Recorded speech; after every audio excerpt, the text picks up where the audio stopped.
یہ بڑی عجیب و غریب بات ہے.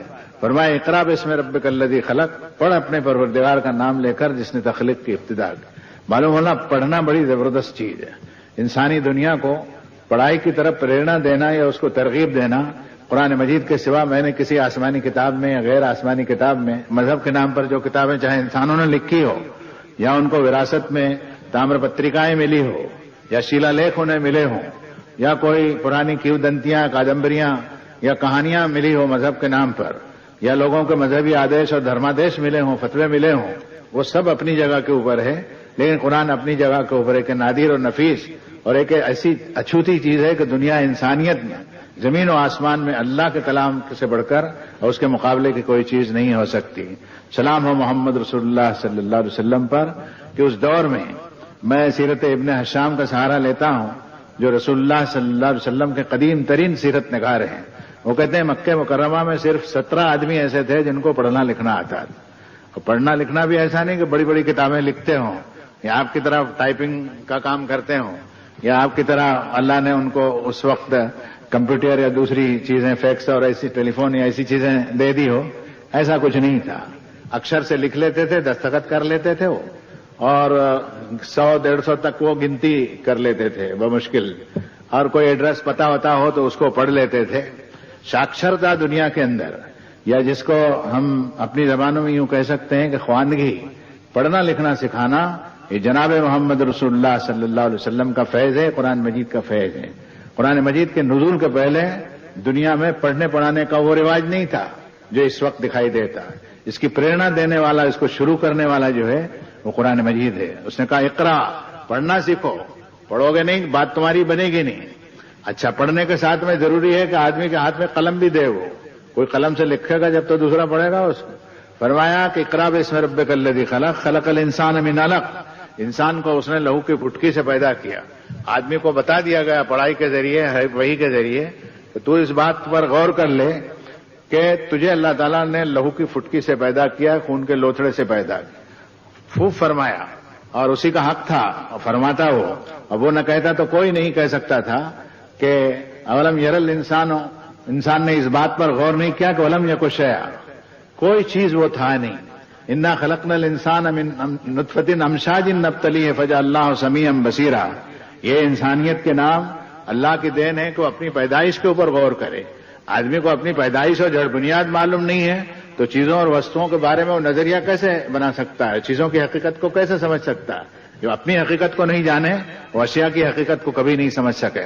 اس لیے فرمایا کہ فلینظر الانسان مما خلق، انسان اس بات کے اوپر غور کرے کہ بنا کہاں سے. خلق من ماء دافق یخرج من بین الصلب والترائب، ایک اچھلتے کودتے پانی سے بنا ہے جو پیٹ اور پیٹھ کی ہڈیوں کا ست لیے ہوئے آتا ہے، اور اس سے انسان کا استقرار ہوتا ہے. پھر ماں کے پیٹ میں وہ رہتا ہے 6 مہینے سے لے کر 9 مہینے 10 مہینے تک کی اس کی مدت. پھر اس کا دودھ چھڑانا، یہ سب مل ملا کر کے 30 مہینے ہوتے ہیں، یعنی 900 دن ہوتے ہیں جس میں ایک ناری اور ایک عورت قربانی دے کر آدم کے اس بچے کی پرورش کرتی ہے. پھر فرمایا علمہ البیان، جیسے قاری صاحب نے فرمایا اور خوب فرمایا قرآن مجید کی آیت کو پڑھ کر کے کہ الرحمن علم القرآن خلق الانسان علمہ البیان. رحمان ہے جس نے قرآن کی تعلیم دی، انسان کو پیدا فرمایا اور اس کو بولنا سکھایا. آپ کے سوا کوئی بولتا نہیں. بھالو ہیں، بھیڑیے ہیں، چیتے ہیں، شیر ہیں، کتنے اشراط الارض ہیں 4 پیر پر چلنے والے. قرآن مجید نے فرمایا کہ اللہ الذی خلق کل دابۃ من ماء، اللہ نے ہر جاندار کو پانی کے خلاصے سے پیدا کرا. فمنہم من یمشی علی 4، کتنے جاندار ایسے ہیں جو 4 پیر پر چلتے ہیں. سب غور کرنے کی چیزیں ہیں. ومنہم من یمشی علی رجلین، کتنے جاندار بے شمار ایسے ہیں جو 2 پاؤں کے اوپر چلتے ہیں. ومنہم من یمشی علی بطنہ، کتنے ایسے ہیں جو پیٹ کے بل پر رینگتے ہیں. حشرات الارض میں کتنے کیڑے مکوڑے اور کتنے سانپ سپولیے ایسے ہوتے ہیں جو پیٹ کے بل چلتے ہیں. اور انسان کو اللہ تعالیٰ نے 2 پیر والا بنایا.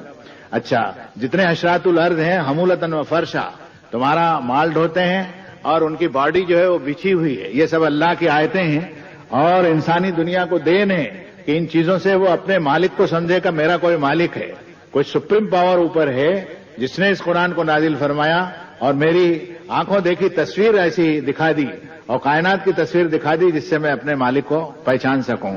سلام ہو محمد رسول اللہ صلی اللہ علیہ وسلم پر اس قرآن مجید کو پیش کرنا. قرآن مجید کوئی قصے اور کہانی کی کتاب نہیں ہے. وما ہوا بالہزل، یہ کوئی فضول بات کرنے والی چیز نہیں ہے. جو چیز بھی اس کے اندر بیان کی گئی خوب بیان کی گئی کہ آدمی اس کو سمجھے اور اپنی زندگی کے بارے میں وہ فیصلہ کرے کہ کون ہے، کہاں سے آیا اور کہاں جائے گا. میں اس طرف آتا ہوں کہ ان جانداروں میں بیشتر ایسے ہیں 4 پیر پر چلتے ہیں، ان کا بچھا ہوا تو سمجھ میں آتا ہے، لیکن جو 2 پیر پر چلتے ہیں ان کا بچھا ہوا سمجھ میں نہیں آتا.